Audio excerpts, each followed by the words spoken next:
देख रहे हैं अवाम के उठाए गए सवालात, हालत हाजरा पर तबसरों, तज्जियों, खबरों पर मुहित प्रोग्राम न्यूज लाइन रिदा सैफी के साथ।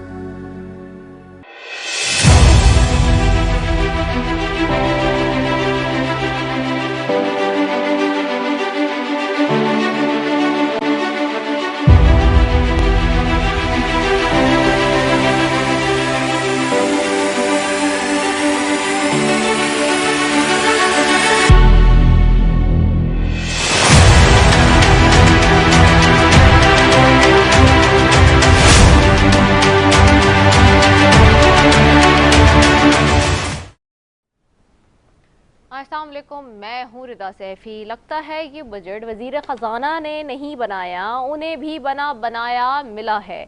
IMF ने इस मरतबा बजट बनाकर हुकूमत को बताया है कि पाकिस्तान की इकॉनमी किस कदर रेवेन्यू पैदा करने की गुंजाइश है। दिलचस्प बात यह है कि टैक्स इकट्ठा करने के नित नए तरीके भी बता दिए गए हैं।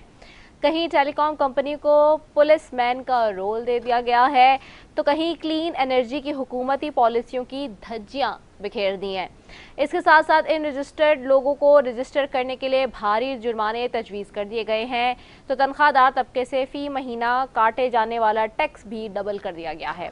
चेयरमैन पीपल्स पार्टी बिलावल भुट्टो की बहन और मुल्क के पाकिस्तान के सदर आसिफ अली जरदारी की बेटी आसिफा भुट्टो जरदारी ने हुकूमती बजट से मुतालिक खदशात का इजहार किया। क्या कहा उन्होंने, आइए सुनते हैं। I ask you, Mr. Speaker, the budget is sitting before you. Do you think that these objectives have been raised in this budget? Do you think this is the budget that the people of Pakistan deserve? The people of Pakistan deserve better, Mr. Speaker, and we must work together to do better for our citizens. In his recent address, आवाम को तो बस खबरें ही सुनने को मिलती हैं, ये हो गया वो हो गया, कुछ उनके हक में भी हुआ, इसकी कोई खबर या बात नहीं करता और ना ब्रेकिंग न्यूज़ सामने आती है। कई दिनों तक मीडिया ये खबर दे रहा था कि पीपल्स पार्टी मुस्लिम लीग नून से नाराज़ है और बजट पास करने के हवाले से हुकूमत को इसकी मुखालिफत का सामना हुआ। चंद मुस्लिम लीगी रहनुमाओं ने तो ये तक कह दिया कि पीपल्स पार्टी ब्लैक मेल ना करे, हुकूमत ख़त्म हुई तो सिर्फ वही नहीं, पीपल्स पार्टी के रहनुमा भी जेल में जाएंगे। अब इस बात से अंदाज़ा किया जा सकता है कि हमारी हुकूमत इस खौफ के तहत मुत्तहद खड़ी है कि इक़्तिदार गया तो जेल जाना पड़ेगा। ये सब अवाम को बेवकूफ़ बनाकर वक्त गुजारने का एक बहाना है, क्योंकि पीपल्स पार्टी कभी नहीं चाहेगी कि मौजूदा हुकूमत घर जाए। सदर उनका है, सूबों की गवर्नरशिप उनकी है, सेनेट की चेयरमैनशिप पीपल्स पार्टी के पास है। वो भला कैसे चाहेगी कि ये बसात किसी वजह से लिपट जाए और फिर खुदा जाने के मुस्तकबिल में फॉर्म 47 के तहत मौका ना मिले या फिर मिले। जब अवाम को अहमियत नहीं दी जाएगी और अवाम के वोट की कोई कदर नहीं होगी तो हुक्मरान भी आम अवाम का नहीं सोचेंगे। आज एक केस की समाअत में जस्टिस अतहर मिन उल्लाह ने भी पाकिस्तान के इलेक्शन पर सवालात उठाए। क्या कहा उन्होंने, आइए सुनते हैं। किसी एक नाम पे लें, now either you completely tell the truth. मुझे अर्ज करने यहाँ पे फातिमा जिन्ना के इलेक्शन से लेके आज तक people have been robbed. So either say that people were robbed in 8 February. बात नहीं करना चाहता which will attract the comment कि this is politics. सियासतदानों को पता है कि आवाम को खुश करने के बजाय भी हम जीत सकते हैं और वो ही कर रहे हैं। मसाइल इस कदर बढ़ गए हैं कि अगर गिनवाना शुरू करें तो जो इन चेहरों की उम्रें हैं जवान वो ख़त्म हो जाएं। मुल्क इस वक्त शदीद गर्मी की लपेट में है दूसरी जानिब और रिवायत के ऐन मुताबिक बिजली फराहम करने वाली कंपनियां फ़राइज़ की अदायगी में नाकाम हैं। आवाम बेबसी के इजहार के सिवा कुछ नहीं कर पा रहे। इस हवाले से हुकूमत में मौजूद जमात पीपल्स पार्टी का मौक़िफ़ ही सुन लेते हैं, आइए। लोड शेडिंग सर, हमें बर्बाद कर दिया है लोड शेडिंग ने सिंध के अंदर।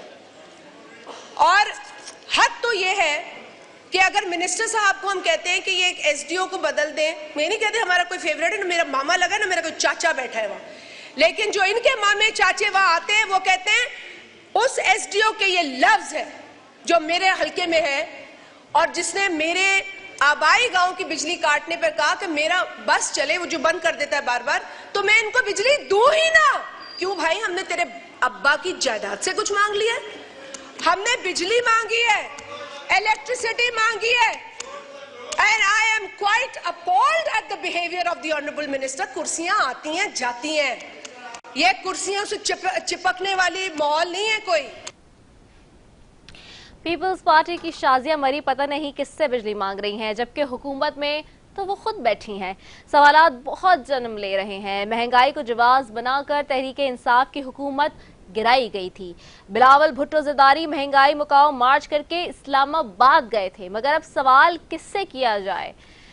दूसरी जानिब जहां एक तरफ ये मामला है, वहां एक नया पिंडोरा बॉक्स खुल गया है, और वो पिंडोरा बॉक्स है ऑपरेशन से रिलेटेड। पाकिस्तान में कई दहाइयों से हम देखते आ रहे हैं कि ऑपरेशन होते रहे हैं मुख्तलिफ ऑपरेशंस के नाम के साथ, लेकिन आज जिस ऑपरेशन की बात हो रही है उस ऑपरेशन अज़्म इस्तेहकाम, इसके ऊपर सारे इस वक्त खलबली मच के सवालात उठा रहे हैं। एक तरफ एपेक्स कमेटी में किसी किस्म के ऑपरेशन का जिक्र नहीं था, बातचीत के बगैर कुछ नहीं होगा, वजीर आला केपी के फरमाते हैं, तो दूसरी जानिब पूरी 2 घंटे की प्रेसर मौलाना फजलुर रहमान कर डालते हैं। कहते हैं ऑपरेशन अदम इस्तेहकाम ऑपरेशन है, शहबाज वजीर आजम नहीं बस कुर्सी पर बैठे हैं। जमहूरियत और पार्लियामान अपना मुकदमा हार चुकी है, इस वक्त मुल्क में रियासत की रिट ना होने के बराबर है। इन सारी बातों से नजर आता है कि मुल्क में सियासी जमहूरियत का जो सिस्टम है वो कितना वीक हो गया है, और उस सारी सूरत हाल में एक दूसरे से सवाल करने के लिए पार्लियामान के अंदर सिर्फ बातें रह गई हैं और आवाम इन तमाम चीज़ों को बहुत बेहतर तरीके से देख रहे हैं। इसी सब पर बात करेंगे। मेरे पास सबसे पहले मौजूद है सुहेल सुल्तान है, MNA है तहरीक इंसाफ से। मेरे साथ कमर सलाम राजा साहब हैं, मेंबर कौमी असम्बली मुस्लिम लीग नून से। मेरे पास नवाबजादा इफ्तिखार साहब हैं, मेंबर कौमी असम्बली पीपल्स पार्टी से। आप तीनों मौजूद मेहमानों का शुक्रिया। और आज हमारे पैनल में तीनों ही कौमी असम्बली के मेंबरान हैं, तो जानते हैं जी कि कितना पार्लियामान मजबूत है, कमज़ोर है, जिसकी बात मौलाना साहब भी कर रहे हैं। Welcome to my show. मैं आपके पास जाऊँगी। सबसे पहले नवाबजादा इफ्तिखार साहब। नवाबजादा इफ्तिखार साहब, what is happening around? Shazia मरी साहिबा बिजली के ऊपर कितना इस वक्त जो है वो गुस्से में तैश में आके बात कर रही थी, और ठीक भी है उनकी बात, क्योंकि इस वक्त जो हालात हैं 14-14, 16-16, 18-18 घंटे मुल्क में बिजली की लोड शेडिंग हो रही है, अनअनाउंस्ड लोड शेडिंग हो रही है। उन एरियाज में भी लोड शेडिंग हो रही है जो कि एग्जेम्प्टेड थे, उन एरियाज में भी लोड शेडिंग हो रही है जहाँ के बिल पूरे भरे हैं लोगों ने। तो ये सूरत हाल इस वक्त जो बनी हुई है, आप खुद हुकूमत का हिस्सा हैं, पार्लियामान के अंदर मौजूद हैं, तो ये सिर्फ तकरीरों से मसला क्या हल हो जाएगा?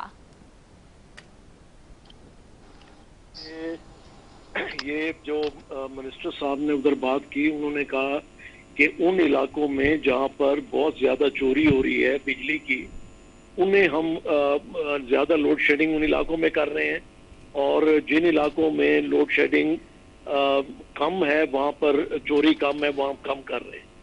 तो सवाल ये पैदा होता है कि अगर इन इलाकों में जहां पर वो कहते हैं कि चोरी हो रही है, तो जो चोरी कर रहे हैं उनकी बिजली बजाय पूरे के पूरे शहर की बिजली काट दी जाए। इस वक्त गर्मी अपने इंतहा पर है, और फिर ईद का मौका था, ईद के मौके पर भी बहुत सारे इलाकों से ये शिकायत आई कि वहां पर 18 से 20 घंटे 22 घंटे बिजली नहीं थी। तो मिनिस्टर साहब को यही बात शाजिया मरी साहबा ने भी, और खुद अपना नून के और दूसरे तमाम पार्लियामेंटेरियंस ने ये बात की। अब यही फोरम था जिसपे बात हो सकती है on the floor of the house he.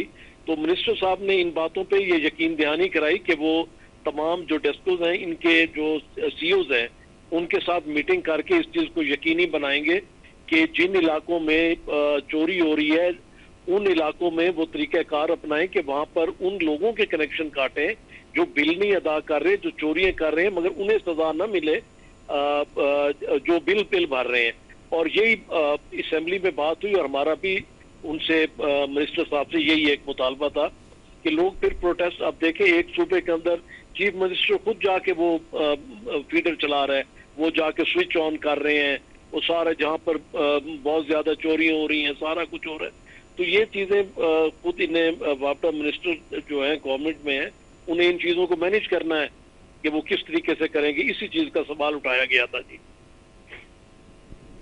Sir ठीक है, मैं जरा कमर सलाम राजा साहब की तरफ भी जाऊंगी। सर, ये मसला इस वक्त लाइन लॉसेस का और चोरी का, और जिस तरह से बिजली के मामलात हैं, फिर हम आज की खबर है 2 हमने जो है वो पावर प्लांट बंद कर दिए जो सस्ती बिजली प्रोवाइड कर रहे थे हमें थर्मल से और गुड्डू से। तो ये जो हम कर रहे हैं और फिर हम देखते हैं कि हमारे पास आईपीपीस का एक बहुत संगीन बोरान है, हम उसको नहीं ख़त्म करने के लिए तैयार। हम पता नहीं कौन से मामलात में उलझे हुए हैं कि जो आसान चीज़ें हैं जो आम आवाम की समझ में आ रही हैं, तो जो वहाँ मिनिस्ट्रीज़ में लोग बैठे हैं, जो आप हुकूमत में बैठे हैं, क्या वो इन चीज़ों को नहीं देख रहे? देखें, ये बिल्कुल कोई आसान चीज़ें नहीं है। ये जो आप जिन पावर स्टेशन का आपने जिक्र किया, थर्मल बिजली पाकिस्तान में सबसे महंगी बिजली है जो फर्नेस ऑयल से या डीजल से बनती है। ये तो इसकी मैन्युफैक्चरिंग कॉस्ट और ये जो बनने की कीमत है जनरेशन कॉस्ट, वो अपना 60 रुपए के करीब तो वो पड़ती है। तो इसलिए पावर को मैनेज किया जाता है, पावर की बास्केट को, और जो वहाँ पर जो ज्यादा महंगे प्लांट्स होते हैं उन्हें बंद रख के तो उसकी कॉस्ट कम करने की कोशिश की जाती थी। अब मसला ये है बिजली में, ये जो अभी मसला चल रहा है वो ये है कि बुनियादी तौर पर क्या किसी भी हवाले से बिजली की जो 50% चोरी है इसकी जस्टिफिकेशन तो कहीं भी नहीं दी जा सकती। अब किसी केपी में बहुत से इलाके ऐसे हैं जहां पर बिजली की रिकवरी का बिल्स का जो है वो इशू ज्यादा संगीन नहीं है, तो वहां पर ये लोड शेडिंग नहीं है। और मिनिस्टर साहब की जो अपना हल्का है वहां पे भी इसी किस्म के मामलात थे, तो उन्होंने पूरी कॉन्स्टिट्यूंसी का अपनी का जिम्मा उठवाया, 100-150 पर्चे कराए और चोरी बंद कराई, और आज वो लोग बिजली की सहूलत से फैज़याब हो रहे हैं। तो अभी ये जो अभी नवाबजादा साहब ने बात की, ये बुनियादी तौर पे यही है कि हर कॉन्स्टिट्यूंसी के जो मेंबरान हैं, बजाय इसके कि वो शोर शराबा करें और जाके ग्रिड स्टेशन पे कब्जा करके और वहां पे बिजली के बटन ऑन करें, या तो सुबह पूरी बिजली कंपनियां अपने जिम्मे ले लेना। सुबह केपी के वजीर आला साहब ये जो काम कर रहे हैं इसकी निस्बत ज्यादा बेहतर है कि वो ये जो 3 बिजली कंपनियां हैं उनके पास, टेस्को है और एक हजारा इलेक्ट्रिक सप्लाई कंपनी है जो अभी नई बनी है, तो तीनों की जिम्मेदारी ले लें और उसके खुद ही बिल इकट्ठे करें और खुद ही जब चाहे बटन ऑन करें। तो ये जो बगावत का एक समा है, अभी आपने ऑपरेशन का भी जिक्र किया अज़्म इस्तेहकाम का, तो लॉ एंड ऑर्डर की सिचुएशन आप देख ही लें कि क्या किस नहज पे पहुंच गई है। रोज हम लाशें उठा रहे हैं शहीदों के हर जगह पे, कि एक तो होता है कि किसी जगह रेड में कोई फायरिंग होती है, यहाँ पे तो बारूदी सुरंगें बचा के और जो आर्म फोर्सेस के लोग या लॉ एनफोर्समेंट एजेंसीज के लोग जिस तरफ जा रहे हैं उनकी जानें ली जा रही हैं, तो कौम को एटलीस्ट ये रुख तो इख्तियार करना पड़ेगा। अब केपी के वज़ीर आला की भी आपने बात की, उधर से कह रहे हैं कि कोई ऐसा फैसला नहीं हुआ और फिर शोर भी मचा रहे हैं कि ये ऑपरेशन शुरू। भाई अगर वो फैसला नहीं हुआ तो फिर आपको शोर मचाने की क्या जरूरत है? अगर वो फैसला हुआ है तो क्या पूरी कौम इस बात पे मुत्फिक नहीं है कि इस कौम को अमन मिलना चाहिए? इसमें ये जो लाखों लोग दहशतगर्दी का शिकार हुए हैं इसका रास्ता रोकना चाहिए। तो ये बहुत सी ऐसी चीजें जहां पर हमें कौमी नुक्ता नजर को इख्तियार करना होगा, और जो नेशनल अपने इश्यूज हैं, चाहे मईशत है, चाहे वो अपना इस्तेहकाम है, चाहे वो अमन है, उसके लिए तो एटलीस्ट यक जुबान होना चाहिए ना। बाकी सियासी जो इख्तलाफात हैं वो पीपल्स पार्टी और मुस्लिम लीग नून भी मुख्तलिफ जमातें हैं, वो आपस में एक जमात नहीं है, उन्होंने एक दूसरे के खिलाफ इलेक्शन लड़ा है, उनकी पॉलिसीज में उन पर डिफरेंस ऑफ ओपिनियन भी होगा। कमर सलाम साहब, मेरा बिजली से रिलेटेड जो सवाल था उसमें आपने बात अपने पॉइंट ऑफ व्यू तो दे दिया, लेकिन देखिए बहुत सारी चीज़ें हैं जो कि हमें समझने की और आसान है, क्यों नहीं है। मैं पिछले दिनों पावर प्लांट गई हुई थी यहाँ पे K2 K3 के विजिट पे, और मैंने पहले भी उसको विजिट किया है। हमारे पास बहुत सस्ती बिजली वहाँ से बन रही है, प्रोड्यूस हो रही है। सिमिलरली बहुत सारे हमारे पास ऐसे एवेन्यूज हैं जिनसे हमें बहुत सस्ती बिजली मिल सकती है। फिर आपके आईपीपीज को आप क्यों नहीं खुदा हाफिज कर रहे हैं? इसकी क्या वजह है कि आईपीपीज आपने मुल्क के इलेक्ट्रिक को देख लें आप, कराची के अंदर जो बुरा हाल है, और फिर अभी आपने जो बात की कि जी चोरी वाला मामला जो है वहाँ अभी तो कराची में ये हाल है। मैं आपको कराची से बैठ के बता रही हूँ, खुद मैं वी आर फेसिंग इट कि जी जो एग्जेम्प्टेड एरियाज थे वहाँ पे भी बिजली 12-12 घंटे जा रही है, 8-8 घंटे जा रही है। तो जब ये हालात होंगे, जो एग्जेम्प्टेड एरियाज आपके बिल पे लिखकर आता है कि एग्जेम्प्टेड एरिया है, लेकिन जब आपके पास बिजली नहीं होगी उसमें, उसकी सूरत हाल में भी तो क्या करेंगे लोग? और फिर आप ये नहीं कर सकते कि कोई एरिया है तो उसके साथ अगर कोई बस्ती लगती है तो आप उस बस्ती के बिल नहीं पे हो रहा है तो इस वजह से आप उस एरिया के भी, पोर्श एरिया की भी लाइट बंद कर दें। तो ये चीजों की जो मैनेजमेंट है वो मैनेजमेंट कौन करेगा? जी, हमारी बदकिस्मती यही है कि हम शुरू से एग्जेम्प्टेड की लाइन पे चलते रहे, हम अशराफिया को जो है वो फौकियत देते रहे। अभी आपने खुद कहा कि पॉश एरियाज की बिजली नहीं जानी चाहिए, तो नहीं जानी नहीं चाहिए। मैंने कहा एग्जेम्प्टेड एरियाज वो होते हैं जो बिल पूरा पे कर रहे होते हैं।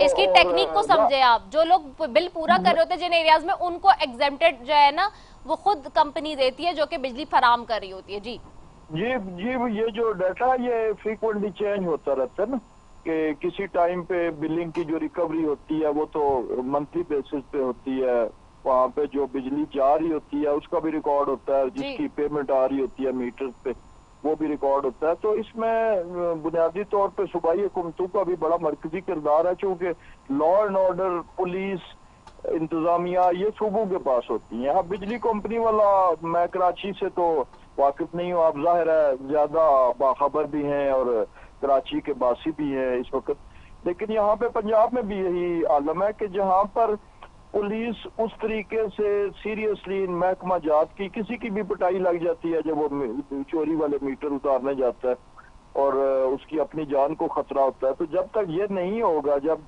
मेंबरान सूबाई असम्बली और कौमी असम्बली और वजीर और वजीर आला जाके हमले करेंगे ग्रिड स्टेशन पे, दफातर पे, तो वो कैसे अपने आप को महफूज समझ के, तो वो असूलन तो ये होना चाहिए, मैं आपसे बिल्कुल इत्तेफाक करता हूँ 101%, कि जिस घर में चोरी हो रही है, जिस स्पेसिफिक फैक्ट्री में चोरी हो रही है, जिस स्पेसिफिक घर में हो रहा है उसको पेनलाइज किया जाए और जो उसका हमसाया बिल दे रहा है उसे बिजली पूरी मिले। लेकिन वो तब मुमकिन होता है जब रिट पूरी तरह एस्टेब्लिश हो। तो अब ये यहाँ पर जो 18वीं तरमीम के बाद चूंकि अमन अमान सूबों के पास चला गया है, तो ये भी एक बिजली, ठीक है, ये एक इशू आ रहा है वफाक को, ठीक है, जैसे बजट पे भी। हाँ, एक मुझे अगर कंप्लीट करने दे, आपने K2 का जिक्र किया, K2 वाकई सस्ती तरीन बिजली इसलिए बना रहा है जी हाइड्रो, जी वो इसलिए K3 भी, कि हाइड्रो के बाद जो सेकंड हमारे पास इकोनॉमिकल पावर सोर्स है वो न्यूक्लियर है। तो ये चाइना की मदद से, और तो चूंकि दुनिया का मुल्क हमें कोई इन मामलात में सपोर्ट नहीं करता। सर हमारे पास मसला ये है कि वहाँ पे कैपेसिटी मोर देन इनफ है, लेकिन आपके पास ट्रांसमिशन लाइन नहीं है ना, आपके पास डिजास्टर है एक, लेकिन हुकूमत इस पर भी काम नहीं करी। माजरत के साथ मौजूदा बजट में भी मुझे नजर नहीं आया कि ट्रांसमिशन लाइंस के ऊपर कोई रखा हो प्लान और कहा गया हो कि जी इस दफा हम ये करने जा रहे हैं। सर इतनी गर्मी है, लेकिन हमारे पास हम ये तो कर देते हैं कि जी तांबे से हम सिल्वर पर आ जाते हैं, सिल्वर से हम उस पर चले जाते हैं लाइंस को तब्दील करने में, लेकिन ट्रांसमिशन लाइंस हम बिछा नहीं पा रहे।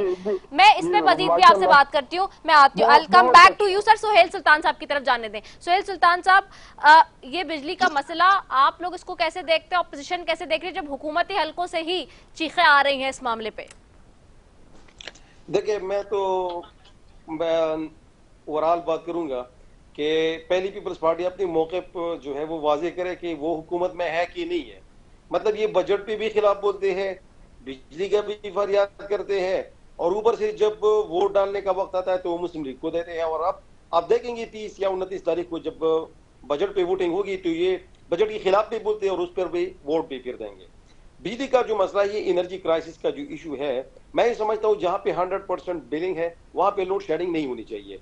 जैसा कि मेरा जिला है स्वात या मलाकन डिवीजन में 100% रिकवरी है, 100% रिकवरी है वहां पे, मगर वहां पे लाइन लॉसेस का बहाना बना के, जो कि आउटडेटेड सिस्टम की वजह से है, मतलब ये कि वहां पे बिजली चोरी नहीं हो रही है, आउटडेटेड सिस्टम की वजह से जो 20% या 10% लाइन लॉसेस है वो भी अवाम के खाते में डाल रही है। मतलब ये कि पेस्को इतनी इनकम्पिटेंट है कि वहां पे अपनी जो गलती है वो मलबा भी अवाम पे डाल रही है। मेरा ये ख्याल है कि जहाँ पे रिकवरी ज्यादा है, जहाँ पे लोग बिल पे कर रहे हैं, वहां पे तो बिजली होनी चाहिए। और दूसरी बात, ये लोड शेडिंग पेस्को वाले या जो भी है वापडा वाले लोड शेडिंग ये जो करते हैं, ये दो तरह के करते हैं, एक शेड्यूल, एक अनशेड्यूल लोड शेडिंग करते हैं। मतलब ये शेड्यूल से हटकर भी जाते हैं। और हमारे इलाके में स्वात में 12 घंटे 13 घंटे से लेके 20 घंटे तक लोड शेडिंग है, तो ये हम कैसे बर्दाश्त करेंगे? और वहां पे जब हमें शेड्यूल दिया जाता है तो शेड्यूल में वहां पे लिखा होता है 8 घंटे लोड शेडिंग, 10 घंटे लोड शेडिंग। वहां पे तो बिल्कुल ये हमारे साथ दुश्मनी भी उतर आए हैं। हमारे अवाम हमें फोन कर रहे होते हैं, मैं चीफ पेस्को से भी मिला, मैं वहां पे लोकल जो है उनसे भी मिला, हमने मीटिंग्स भी की वहां पे, लोकल एडमिनिस्ट्रेशन के साथ भी मिले हम, लेकिन उसके बावजूद वो अपने शेड्यूल को फॉलो नहीं कर रहे हैं। और केबी में तो बिल्कुल बुरा हाल है। तो इसी वजह से हमने वहां जाके कि भाई आपको क्या मसला है, ये फीडर है या ये आपको ये दी गई है ये शेड्यूल, तो इस शेड्यूल से हटकर आप क्यों लोड शेडिंग कर रहे हैं? तकलीफ क्या है आपको? गर्मी है बाहर, बच्चे बूढ़ी बीमार है, लोगों को तकलीफ है, बिजली की जरूरत है वहां पे, और आप अनशेड्यूल लोड शेडिंग कर रहे हैं, 6 घंटे 7 घंटे शेड्यूल से हटकर ज्यादा कर रहे हैं। तो इसीलिए मजबूरन सिंबॉलिकली हमको जाना पड़ा वहां पे फीडर्स, और हमें अपने फीडर्स जो है वो ऑन करने पड़े। और आपने देखा फिर कि लोड शेडिंग में इसकी बात फिर कमी होती है। पहले ये बना लेते हैं कि बिजली जो है ये नहीं है, लाइन लाइसेंस है, और फिर इसके बाद ठीक भी कर लेते हैं। दूसरी बात, खैबर पख्तूनख्वा सबसे बड़ा बिजली पैदा करने वाला सूबा है, सबसे बड़ा बिजली पैदा करने वाला सूबा है पानी से। तो होना ही चाहिए था कि अंडर द कॉन्स्टिट्यूशन कि जहां पे लोकली जो प्रोडक्शन होती है उस पर उस सूबे का सबसे ज्यादा होता है। मगर बदकिस्मती ये है कि हम बिजली पैदा करते हैं, खैबर पख्तूनख्वा में बिजली नहीं है। बलूचिस्तान गैस पैदा करता है, बदकिस्मती से वहां पे गैस नहीं है। तो ये सारी जो चीजें हैं ये स्टेट को सोचना पड़ेगा कि ये बेसिक जो नीड्स है लोगों के, ये हमने प्रोवाइड करनी है at the grass root level पे। अगर ये ग्रास रूट लेवल पे ये पैदा, और दूसरी बात जब उन्होंने की 18वीं तरमीम के बाद ये हो गया 18वीं तरमीम के बाद सूबों को प्रोडक्शन की इख्तियार दी गई है, मतलब ये आप बिजली प्रोड्यूस कर सकते हैं। डिस्ट्रीब्यूशन का जो इख्तियार है वो तो फेडरल गवर्नमेंट के पास है। तो फेडरल गवर्नमेंट ने जो डिस्ट्रीब्यूशन का इख्तियार अपने पास रखा है वो उसको मिसयूज कर रही है। और सिर्फ केपी में इस वजह से सबसे ज्यादा लोड शेडिंग है क्योंकि वहां पे लोगों ने पीटीआई को वोट दिया है, इमरान खान को वोट दिया है, इसीलिए वहां पे सबसे ज्यादा लोड शेडिंग हो रही है, टारगेटेड लोड शेडिंग है वहां पे। दूसरी बात ये कि जब वहां पे आपने देखा कि 12 घंटे से लेके 18 घंटे से लेकर 20 घंटे, तो फिर मजबूरन एज ए सिंबॉलिक सारा प्रेशर जो था वो सीएम साहब पे था, सारा प्रेशर जो था वो इलेक्टेड नुमाइंदों पे था, एमपीएस पे था, एमएनएस पे था। तो सिंबॉलिकली हम वहां पे फीडर पे गए, हमने वहां पे फीडर ऑन किए, और जब हमने फीडर ऑन किए तो बाद में आपने देखा कि वहां पे वो लोग शेड्यूल पे चले गए। शेड्यूल पे जब वो चले गए तो इसके बाद जो है वो लोड शेडिंग में वहां पे कमी भी आई और लोगों को थोड़ा सा वो रिलीफ मिल गया, मगर मैं समझता हूँ कि ये रिलीफ काफी नहीं है। ठीक है। दूसरी बात जो उन्होंने की कि ये लोग ये एमपीएस एमएनएस की जिम्मेदारी है कि ये वहां पे जाके ये करे वो करे। भाई ये हमारी जिम्मेदारी नहीं है, ये वहां पे पेस्को है, वहां पे ये लोग तनख्वाह ले रहे हैं, ये उनकी जिम्मेदारी है। अगर कहीं पे कुंडा कल्चर है, कहीं पे आउटडेटेड सिस्टम है पेस्को का अपना, तो वो ये ठीक करे ना, ये मलबा तो लोगों पे न डाले। कल अगर कोई कत्ल-गारत होती है किसी जगह पे तो आप क्या ये कहेंगे कि एमएनए की जिम्मेदारी है कि मुलजिमान को पकड़े? ये हमारी जिम्मेदारी नहीं है। इसके लिए मौके में मौजूद है, हम ताउन करने के लिए तैयार है, हम पहले भी तैयार है, अब भी तैयार है, मगर ये आ जाए ना कि कोई शिकायत तो करे। यहाँ पे कुछ भी नहीं है, लाइन लाइसेंस नहीं है, कुंडा कल्चर यहाँ पे नहीं है, बिल हम प्रॉपरली पे कर रहे हैं, इसके बावजूद भी लोड शेडिंग है, तो हम क्या करें? ठीक हो गया है। अब मैं आपकी तरफ आती हूँ नवाजुद्दीन इफ्तिखार साहब, इसी पे बस 1 मिनट और लूंगी मैं, फिर नेक्स्ट उस पे जाऊंगी ऑपरेशन वाले मामले पे। नवाजुद्दीन इफ्तिखार साहब, बात तो एक जैसे सुहेल साहब कर रहे हैं, पूरे मुल्क में इस वक्त जो सूरत हाल है वो आपके सामने, लोग ये कह रहे हैं कि बात करने से, अभी जैसे मैं थोड़ा सा इस पे कमर सलाम साहब का भी लूंगी मौक़िफ़, कि बात करने से मामला हल्का हो रहा है। बात तो ये है कि अब जैसे कि इन्होंने केपी में किया, अभी जिसका जिक्र भी किया कमर साहब ने, सुहेल साहब ने, कि जी हम एक अलामती तौर पे गए थे वहाँ पे फीडर्स पे, तो सवाल वही है ना। अब आप आज़ाद कश्मीर में देख लीजिए क्या हुआ, लोगों ने नामंजूर कर दिए जो रेट आपने बढ़ाए। अब आप ये समझते हैं कि जो बेयर कर रहा है बस उसके ऊपर डालते जाओ। इसी तरह सिंध की जो बात हो रही है, खासतौर पे के इलेक्ट्रिक की जो बात हो रही है, केसी की जो बात हो रही है, जो दूसरी दीगर बातें हो रही है यहाँ पे, तो उस सूरत हाल में सवाल अगेन वही है कि आप बटन डाल रहे हैं, आप यूनिट भी देखें कि कहाँ आपने पहुँचा दिया है, और लोग तो मतलब बेचारे उनका बुरा हाल हो गया है। जब आप समझेंगी नहीं, आप भी तो दूसरों पे कैपेसिटी से ज़्यादा बोझ डाल रहे हैं। वही चीज़ आपने जब दूसरी जगह प्रैक्टिकल करने की कोशिश की तो आपने नतीजा देख लिया। तो बात वही है कि आप इस मामले को हल क्यों नहीं कर रहे हैं, हल करने की। और आप लोग ये कह के तो नहीं सिर्फ पीछे हट छुड़ा सकते ना कि नीचे हमने बस बात कर दी, बात खत्म हो गई। जी अगर मुझसे पूछा है जी तो, जी आपसे पूछा नवाबजादा इफ्तिखार साहब। जी जी जी जी जी तो मैं उसका जवाब जी जी जी नवाबजादा इफ्तिखार नवाबजादा साहब, साहब से देते। मैं नवाबजादा इफ्तिखार साहब से पूछा है। जी जी। अच्छा, तो गुजारिश ये है कि ये सारे जो सवाल आप कर रही हैं, ये आप मेरे भाई बैठे हैं मुस्लिम लीग नून से, उनसे करें। और देखें असेंबली के अंदर नहीं, वो जो कह रहे हैं कि पीपल्स पार्टी भी हमारे साथ है। जी नहीं, देखिए साथ होना, साथ तो कोलिशन और भी पार्टीज है सारी, बाकी भी है। बात ये है कि मैंने पहले भी अर्ज किया है कि मिनिस्टर साहब को तमाम ने वहां पर जो कोलिशन पार्टीज थी, ऑपोजिशन पार्टी, सब ने बात की। तो मिनिस्टर साहब ने जो बात की वो मैंने आपको बता दी कि उन्होंने कहा मैं सारे सीईओज को बुलाऊंगा और सारे जो डिस्कोज हैं इनके सीईओज को बुलाकर उनके साथ मीटिंग करके और उन्हें मैं इस चीज पर सख्ती से कारबंद करूंगा कि वो किसी किस्म का भी जो शिकायत यहाँ पर की गई है असेंबली में, इसका वो नोटिस लें और ये दोबारा रिपीट ना हो। अगर ये हुआ तो उनके अल्फाज थे कि मैं उस सीईओ को उसे सैक कर दूंगा और उसे नौकरी से जाना पड़ेगा। तो अब देखना ये है कि जो on the floor of the house उन्होंने कमिटमेंट की है मिनिस्टर साहब ने कि वो उस पर पूरा उतरते हैं कि नहीं उतरते। बाकी जब तक बात है सूबों की कि अगर कोई चीफ मिनिस्टर ये कहे कि जी मैं लोग जो इसमें ग्रिड स्टेशन पे या वापडा के ऑफिस पे हमले करेंगे, मैं उनके खिलाफ पर्चे नहीं दूंगा, या फिर जब तक सूबाई गवर्नमेंट्स नहीं ताउन करेंगी मरकज के साथ, तो ये मसले हल नहीं होंगे। कि उन्होंने जिस तरह असेंबली में बात की गई, अभी आप भी फरमा रही थी कि उन लोगों के मीटर काटे जाए या उनके कनेक्शन जो बिल नहीं भरते, जो चोरी करते हैं, अब अगर वहां पर वो काटने जाएंगे मीटर रीडर्स वगैरह या उनका स्टाफ वापडा का, तो वो मारपीट करेंगे, उन्हें नहीं उतारने देंगे और कानून को हाथ में लेंगे। तो वो सूबाई गवर्नमेंट अगर तामुन नहीं करेगी तो बात नहीं बनेगी। फिर लामाला उन्हें ग्रिड बंद करने पड़ेंगे। तो ये चीजें सारी हैं।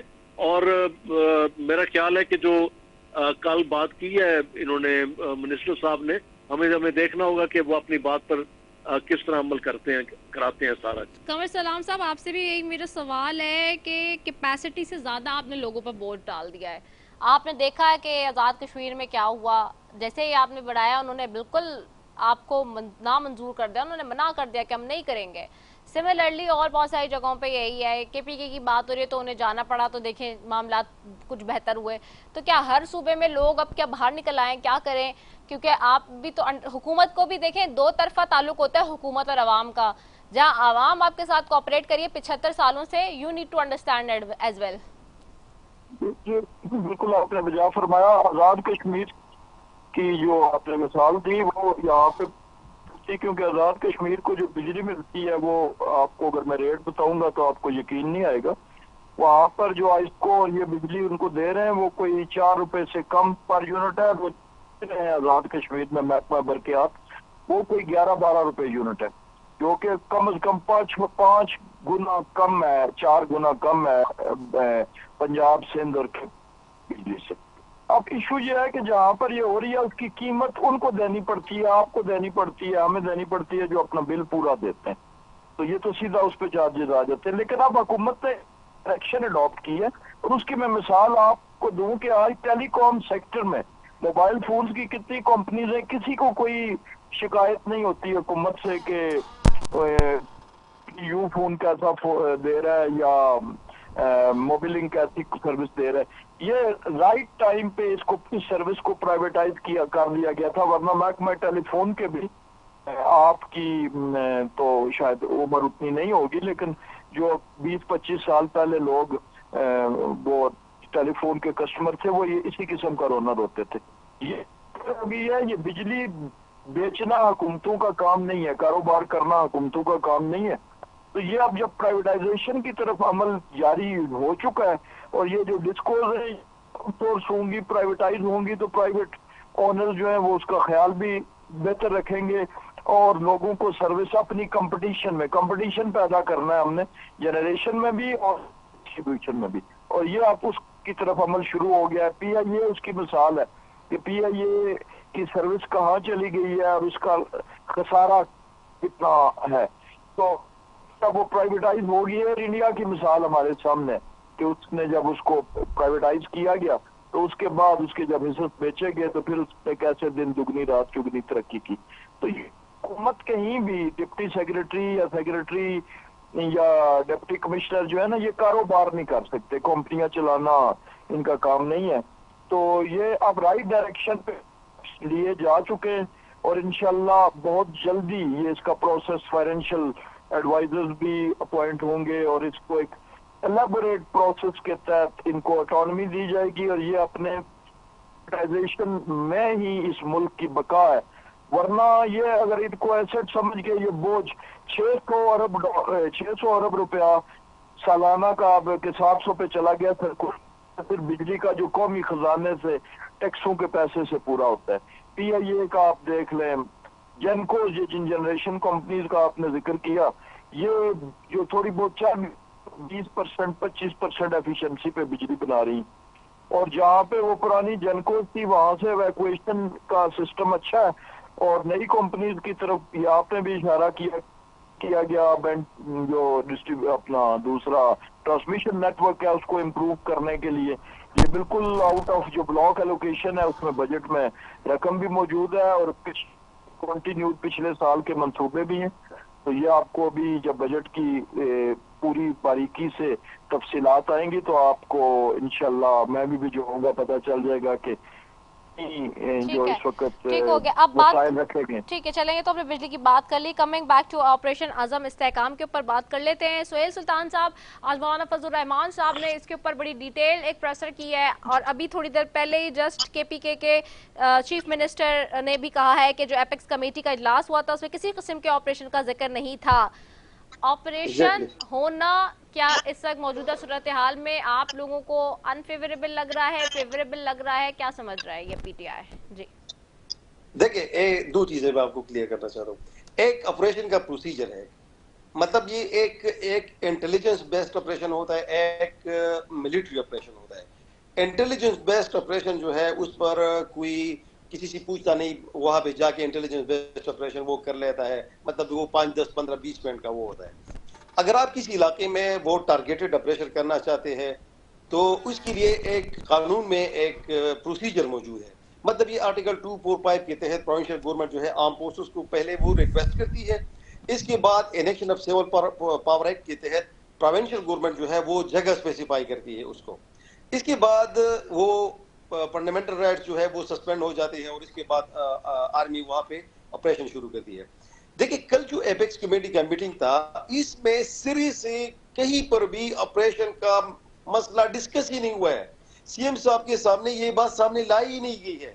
तो किस तरह ये पता नहीं कहां से ये प्रोपेगेंडा शुरू हुआ है कि CM साहब ने मंजूरी दे दी, CM साहब ने साइन कर लिया। अभी तक तो मीटिंग की मिनट्स भी नहीं आया है, CM साहब के सामने ये बात रखी भी नहीं है।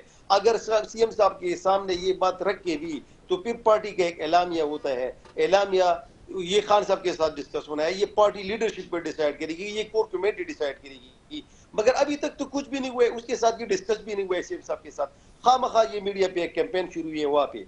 और अगर दहशतगर्दी के तो हम सब खिलाफ हैं, हम चाहते हैं कि पाकिस्तान एक टेररिज्म फ्री मुल्क हो। मगर ये ऑपरेशन जहाँ पे ये प्रोपेगेंडा चल रहा है कि KP में शुरू कर रहे हैं, तो मैं समझता हूँ कि अगर शुरू करना है आपने मिलिट्री ऑपरेशन तो सबसे पहले आपने जाना है कच्ची के डाकू के पास। कच्ची के डाकू से शुरू करें, इसके पास पक्की के डाकू की तरफ आए। पक्की के डाकू कौन है? जो कि दुबई से 12.5 अरब डॉलर पैसा गैर कानूनी तरीके से दुबई लेके गए हैं। अनफॉर्चुनेटली कच्चे के डाकुओं ने बहुत लोगों को मारा है अब तक, बहुत लोगों की जाने, मैंने कहा कच्चे के डाकुओं की वजह से बहुत लोगों की जाने जा चुकी हैं अनफॉर्चुनेटली। एग्जैक्टली, उनसे शुरू करें ना, वहां पे जाके मिलिट्री ऑपरेशन शुरू करें ना वहां पे। और आज आपको पता है वहां पे कच्ची के डाकुओं ने आज सुबह 25 पुलिस वालों को लूटा है वहां पे। वहां पे लॉ एंड ऑर्डर सिचुएशन की मिसाल ये है, तो वहां से शुरू करें। और मैं ये नहीं कहता कि कच्ची के डाकू के खिलाफ सिर्फ ऑपरेशन करें, मैं पक्की के डाकू की बात कर रहा हूँ। पक्की के डाकू कौन है? जो मुल्क से गैर कानूनी तौर पर पैसा लेके बाहर जाते हैं, उनके नाम मौजूद है, दुबई लिस्ट में भी, ठीक हो गया सुहेल साहब, मैं इसी पे जरा एक मिनट का ले लूं क्योंकि टाइम कम है। दूसरी उनके खिलाफ वो ऑपरेशन शुरू करें जिन्होंने खान साहब का मैंडेट चोरी किया है, जो फॉर्म 47 के तहत आया है। ठीक है नवाबजादा इफ्तिखार साहब, ऑपरेशन के हवाले से क्या कहेंगे जी? देखिए, ऑपरेशन के बारे में जो मिनिस्टर ने असेंबली में हमें ब्रीफ किया, उन्होंने कहा कि जी इन कैमरा सेशन होगा और इसके बाद असेंबली बहस होगी, इसके बाद काबीना अप्रूवल देगी अगर ये सब कुछ हुआ तो। फिलहाल ऐसी कोई मेरे ख्याल बात नहीं है, और अगर कोई ऐसा मरला आया तो मिनिस्टर साहब ने असेंबली में स्टेटमेंट दी है कि असेंबली में इसको बहस होगी और अप्रूवल के बाद ये सब कुछ होगा जी। ओके, कमर सलाम राजा साहब, ये कौन सा ऑपरेशन है जो हुकूमत शुरू करने जा रही है, जिसके बारे में ख्वाजा आसिफ पार्लियामान में खिताब करते हुए कहते हैं इन कैमरा इजलास की, जिसके ऊपर एक खलबली मच गई है। और फिर ये तो बड़ा पर्टिनेंट पॉइंट है, पूरी कौम इतने अरसे से कह रही है कि जी कच्चे के डाकुओं के ऊपर ऑपरेशन क्यों नहीं हो रहा, उनको क्यों नहीं मार भगाया जा रहा, जो बेचारे मासूम लोगों की और मासूम शहरियों की जिंदगी जीरन बना रखे हैं और उनकी जिंदगियों से खेल रहे हैं।